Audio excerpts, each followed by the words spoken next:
Nitwa Ndushabandi David, navukiye i Nyarugenge, ndi umwana wa gatandatu mu bana barindwi, mfite ababyeyi bombi.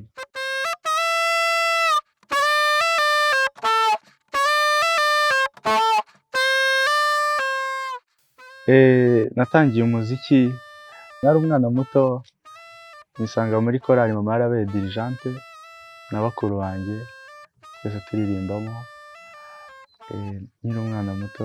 Hanyuma uko negeye ijuru nza kugira amahirwe niga ingoma, mbona ndazicuranga neza, nizo nakomeje ncuranga.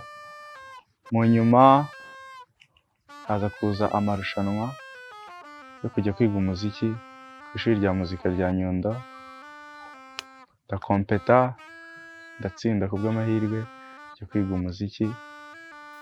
Shokeo Africa ukuntu nayimenye, ni umushuti wanjye wayindangiye, ambwira uko bakora, intego bafite, turaganira kabisa, numva ko ari ibintu byiza cyane, ari amahirwe ngize mu buzima kujya gukorana nayo.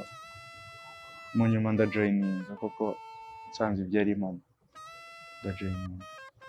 Nyuma yo kujoyininga nasanzeyo abandi banyamuziki, abacuranzi, abaririmbyi benshi tuziranye, ntabwo ari ibintu byagoranye, twagumye gukorana, ni ibintu byari byiza cyane.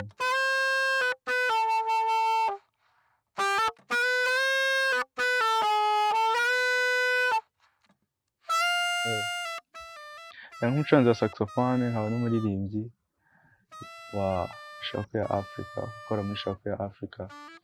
Ndi kumwe n'abahanzi beza ndetse n'abacuranzi beza. Nizera ntashidikanya ko urwego rwanjye rw'umuziki ruzazamuka umunsi ku munsi, nkagera ku cyo nifuza kugeraho.